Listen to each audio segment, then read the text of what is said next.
I had spent years working hard, earning every single dime, and giving up many of the tiny comforts in life. I had always believed that one day my sacrifices would pay off, and now, after numerous arduous evenings and even longer days, I had finally attained my aim. I had managed to hide away $400,000 in a heavily secured safe at home, a safe I had built long ago, full of secrets and intentions that only I knew. I remember the feeling of pride as I looked at the statistics and thought about the future I had built. That morning, I was so excited that I couldn't wait to share the news with Olivia. I imagined her smile, the gentle touch of her hand as she complimented me, and the loving embrace that would follow. I had prepared every detail in my thoughts, each moment perfectly lined up for a celebration of our shared life. However, the next morning, everything changed. I woke up to a cold, lonely silence in our once lively home. The bed next to me was bare, and the air felt heavy with a sense of foreboding. My heart hammered as I made my way to the kitchen, half expecting to find Olivia bustling around, ready to celebrate. But instead, I saw the room bereft of all warmth. On the counter lay a carefully folded note, written in Olivia's exquisite yet forceful handwriting, a handwriting I had known for years, now bearing a message that froze me to the bone. The note read, "I put too much money in you, so it's my right to take it back." For a second, I just stood there, frozen in shock. My head reeled as I struggled to digest the absurd situation that had unfolded overnight. I felt a bitter laugh rising in my throat, a chuckle mixed with anguish and a terrible sense of betrayal. I carefully reached out and touched the note as if it were a fragile piece of glass that could break at any time. In that instant, I understood that everything I had constructed, the hard work, the endless hours of stress, the sacrifices that had defined my life, seemed to have been for naught. My hands trembled as I turned over the note in my thoughts, examining every memory we had shared. But then, a single gloomy notion crept in. The safe that Olivia had taken with her was not what it seemed. I had planned for this day, a day when I might need to hide the reality behind a brilliant deception. That safe was nothing more than a decoy, a simple prop made to fool anyone who dared to oppose my ideas. The actual money, the true savings, of my years of effort, was stored far away, untouched, and waiting for the proper moment to be claimed.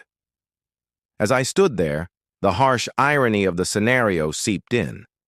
Olivia had assumed she was collecting my riches, that she was winning some twisted game she had made up herself. Instead, she had unintentionally stumbled into a trap that I had planned out long ago, a trap that would soon disclose the truth behind every secret and every sacrifice. I felt a peculiar mix of emotions, treachery, sadness, and a tinge of joy that my plan was already at work. In that peaceful moment, the mansion seemed to whisper the truth. Every action she had taken was already foreseen. Every step she took had been meticulously recorded in the depths of my thoughts. I closed my eyes and took a long breath, feeling both the weight of loss and the strength of resolve. This was merely the beginning of a long and tortuous journey, a journey that would force both of us to face the repercussions of our decisions, our secrets, and the hidden truths that had shaped our life. Now, with the message in my palm and the knowledge of my secret fortune burning inside me, I realized that I had to act. The game was on, and every piece was in place. The safe she took was only a symbol of the broader deceit at work, a deception that would soon turn the tables on her, exposing that the actual prize was never the money, but the power of secrets and the fortitude of one man willing to restore what was truly his. I sat down at the kitchen table, my head weary and my heart full of questions. The shock from last night still persisted as I studied the note Olivia had left. I knew she had arranged everything with care. The harsh truth was now evident. Every step she made was purposeful, and so I was forced to play along with her twisted, Game.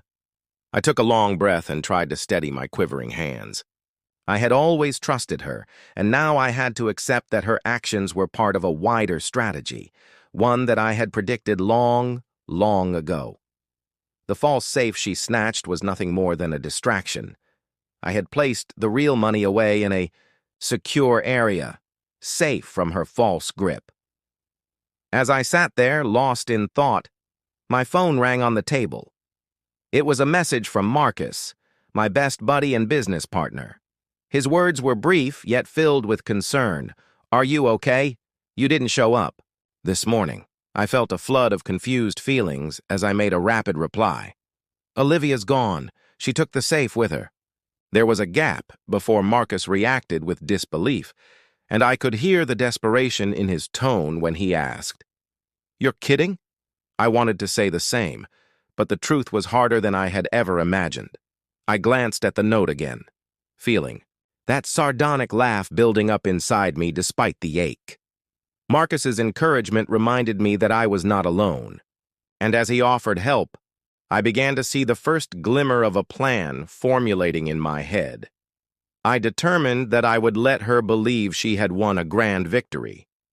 In that moment, I recognized that every detail of our existence together had led to this very point. I recalled the countless evenings I had spent preparing and saving, knowing that one day I might have to fight back. The money was concealed safely, a secret treasure that only I knew the location of. And it was a tool I could use to turn the tables. I began to repeat the events in my memory, noting the little signs that something was not right. Olivia's smile, once warm and familiar, had lately carried a tone of cold calculation. I had missed the subtle clues, the furtive glances, the unspoken tensions during our peaceful evenings together. Suddenly, with the safe gone and the note in my fingers, everything fell into place. I started to draft my next move while Marcus's words lingered in my head. I decided that I would let her think she had stolen everything while secretly plotting a counterattack that would expose her genuine intentions. My mind raced with ideas on how to use the information, how to use the decoy to my advantage. I recalled every part of our existence, the discussions we had, the promises we made, and the plans we built together. And now, I was determined to mold those memories into a weapon against her betrayal. As I looked around the room, the familiar objects of our shared life suddenly felt like relics of a past that was both beautiful and cruel. I understood that every sacrifice, every sleepless night spent thinking about the future, had led me to this moment of painful clarity. With a heavy heart and a steely resolution, I resolved to follow the plan that had been tucked away as securely as my secret money. The betrayal stung profoundly, yet it had given me the strength to move forward and reclaim control of my life. In that moment, I stepped into a realm of calculated risks and concealed secrets. The road ahead would be long and full of hurdles, but I was ready to face it head-on. Every heartbeat informed me that I was still alive. And the true fortune? It lay not in the money itself, but in the power of knowing the truth and using it to rebuild my future, exactly as I had planned. Keeping every nuance in case the time came when I needed undeniable proof of her betrayal. Every encounter, every seemingly innocent statement was analyzed. I pored over emails and revisited discussions from the past, searching for the subtlest inconsistency, a time when her perfectly crafted falsehoods faded in the solitude of my study. With only the faint buzz of the city outside to break the silence, I built a dossier that grew heavier with each passing day. Marcus and I spent many evenings cross-referencing facts and piecing together the greatest mosaic of deception that Olivia had so beautifully created. Each little conflict, each offhand phrase became a vital thread in the tapestry of evidence that I was constantly weaving. There were moments in the stillness before dawn when the weight of my double life pressed down on me. I would stare at the scattered papers and recordings, feeling a pang of guilt for the man I once was.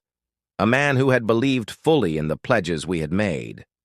But even as those memories ached, I clung to the notion that every sacrifice, every bit of faked unhappiness was a necessary component of the wider plan. I had to appear shattered, fragile enough to beguile her into a false sense of supremacy. For beneath that mask of defeat was the blazing resolution to restore not just my riches, but the truth and dignity that had been so cruelly stripped away. Public appearances were staged with care. I attended gatherings with a look of complete misery, a living testament to the anguish of my loss. Yet behind closed doors, in the privacy of my study, I evaluated each contact, noting how a single sympathetic glance or an offhand remark contributed to the narrative I was meticulously creating. The long game was as much about perception as it was about evidence. I needed everyone, friends, colleagues, even casual acquaintances, to believe that I was a man defeated by fate, so that when the day came to unveil Olivia's true nature, the shock would be all the more profound. I listened attentively to the murmurs of gossip, to the tiny shifts in tone whenever my misfortune was mentioned. Each empathetic phrase, each emotional narrative perpetuated the illusion that I was at rock bottom. Yet every such time fueled the secret fire within me, a decision to exploit this contrived infirmity as the very tool of my resurgence.